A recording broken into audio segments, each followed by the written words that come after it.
안녕하세요. 성공의 이나모 신부입니다. 오늘은 유학의 사회관 중 공자와 맹자의 사회관에 대해서 알아보도록 하겠습니다. 먼저 공자의 활동 시기는 주나라가 몰락하고 그 휘하에 있던 제후국가들이 발흥하던 춘추시대 말엽이었습니다. 당시는 이미 철기의 사용으로 농업 생산력과 전쟁 수행 능력이 크게 증가되었으며 이를 바탕으로 제후들이 전쟁을 통해 적극적으로 토지를 탈취한 일이 빈번하게 일어났습니다.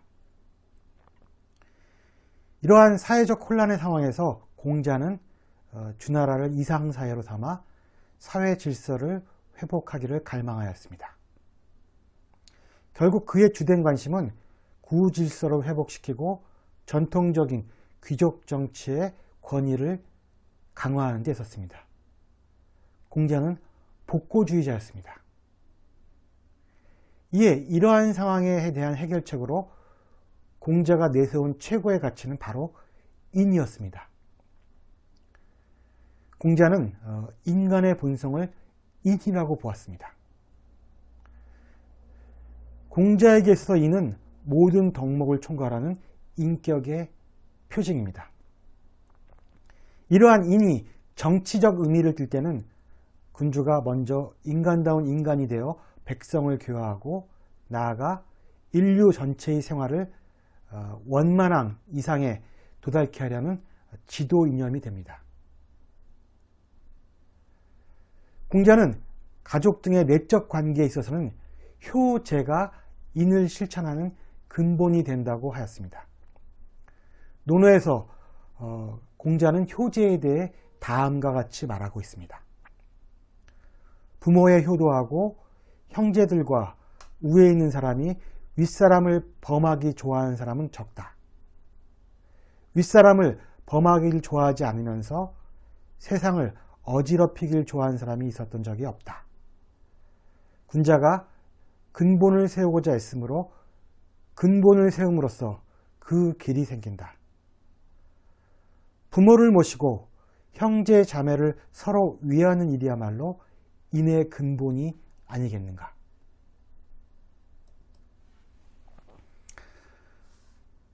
또한 공자는 가족 규범 원리인 효제와 더불어 외적 관계인 집단과 집단, 국가 간의 갈등은 충서의 원리를 이용해 해결하고자 했습니다. 공자가 나의 돈은 하나로 꿰뚫어 말할 수 있다고 하자 제자인 증자는 스승의 돈은 충서일 따름이다라고 해석합니다. 중용은 충서는 도로부터 멀지 않다. 자기에게 베풀어 보아 원하지 않으면 역시 남에게 베풀지 말라고 정의합니다. 그럼 충서의 의미는 무엇일까요? 공자는 자기의 마음을 다하는 것을 충이라고 하고 자기의 입장에서 남의 입장에 서보는 것을 서라고 했습니다. 결론적으로 효제와 충서는 수양에 힘써 자신을 속이지 않는 인격을 쌓고 그것을 미루어 다른 사람에게까지 영향을 준다는 뜻으로 육아의 최고 가치인 인을 행하는 내적, 외적인 자세를 말합니다. 공자의 사회관을 이해하는 데 있어서 또 다른 개념은 정명입니다.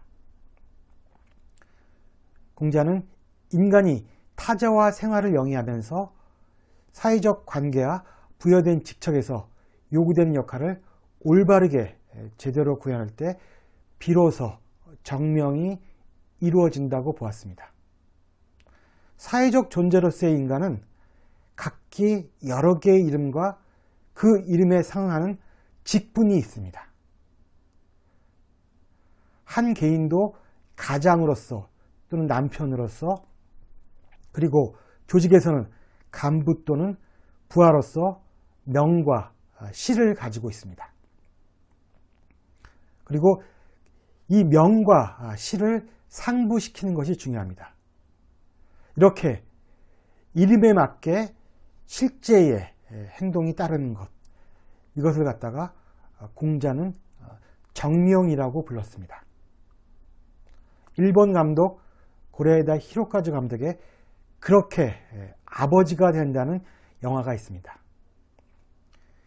이 영화는 이름뿐인 아버지가 어떻게 진짜로 아버지가 되는가에 관한 이야기를 그립니다. 명만 있던 아버지가 그 직분을 다하는 것, 그래서 상부, 서로 맞는 것, 그 오랜 노력 끝에 그 아버지는 명실상부한 아버지가 되는 것입니다. 즉 공자의 정명은 임금이 임금다운 노릇을 하며 신하는 신하다운 노릇을 하며 아버지는 아버지다운 노릇을 하고 자식은 자식다운 노릇을 하는 것이라고 말합니다. 여기서 우리가 알아야 할 것은 공자의 인애란 기독교의 사랑과는 달리 차별적 사랑이라는 점입니다. 즉 이는 윗사람과 아랫사람의 구분이 명확한 관계 속에서 윗사람이 아랫사람들에게 인자한 마음으로 베푸는 사랑이라고 할 수 있습니다. 유아기에는 평등 구조가 아니라 질서를 바로잡기 위한 사랑의 윤리가 되는 것입니다. 정명론 역시 지배자와 피지배자로 구분된 봉건사회의 질서를 그대로 인정하고 그 틀 안에서 각자의 이름에 걸맞게 살기를 종용하는 논리입니다. 공자의 사상이 이러한 이유는 공자가 군주의 계도 아래 봉건제후와 일반 백성들이 안정적으로 통치되는 주나라 사회 질서로의 복귀를 꿈꿨던 사람이기 때문입니다. 그렇게 이루어진 사회가 바로 공자가 말하는 대동사회의 본질입니다.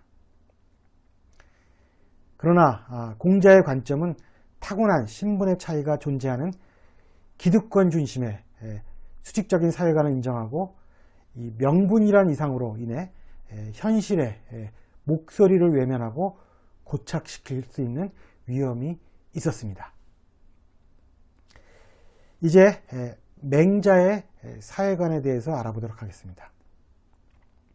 맹자는 공자가 죽은 뒤 약 100년 뒤인 전국시대에 태어나 공자의 사상을 이어받아 유학의 체계를 세운 사람입니다.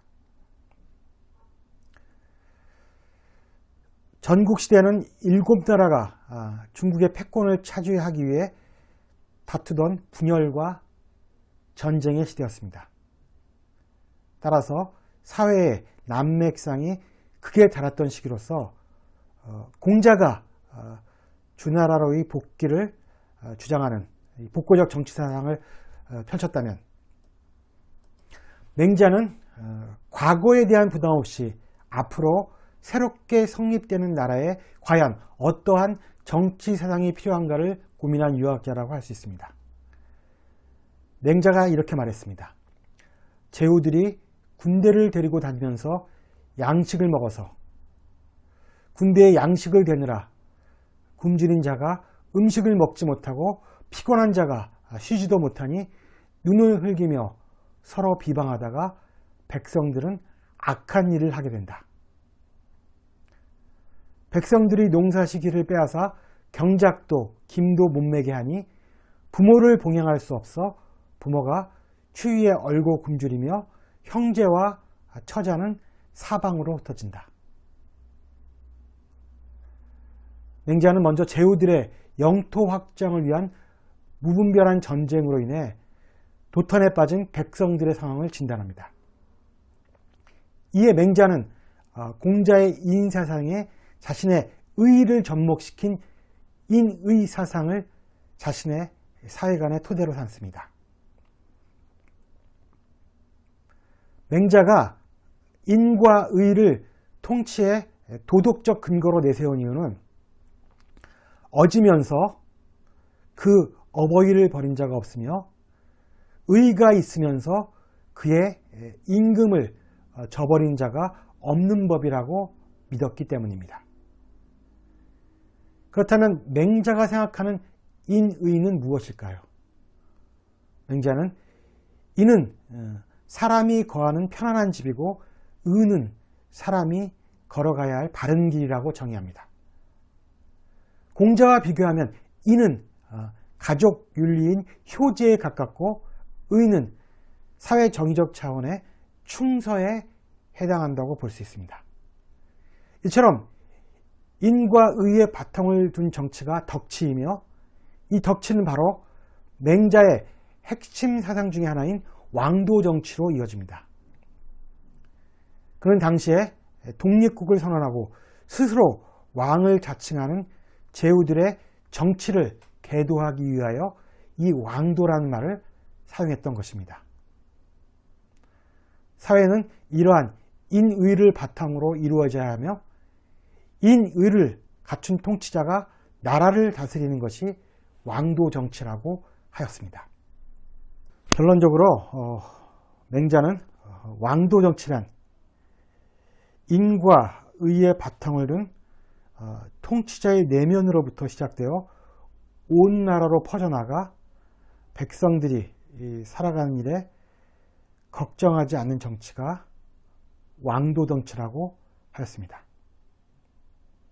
따라서 통치자가 하늘이 내려준 인의를 제대로 실행하지 않을 경우 백성들이 하늘의 뜻을 받아 통치자를 갈아치우는 역성혁명이 가능하다고 하였습니다. 맹자는 역성혁명에 대해 이렇게 말합니다. 제나라 선왕이 맹자에게 물었다. 탕 임금이 거를 쫓아내고 무왕이 주를 정벌하였는데 그런 일이 있었습니까? 맹자가 그렇다고 답하자 선왕이 다시 물었다. 신하된 자가 자기 임금을 살해해도 괜찮겠습니까? 맹자가 이렇게 대답하였다.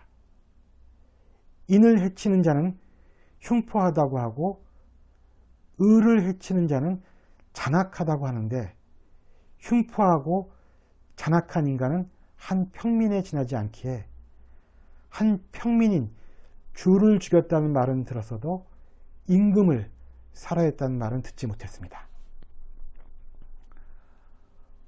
폭군들을 제거하는 것은 한 사람의 극악무도한 악인을 제거하는 일에 불과하기 때문에 결코 왕을 죽인 것으로 볼 수 없다는 맹자의 단호함에서 우리는 그의 인의 사상의 본질을 엿볼 수 있습니다.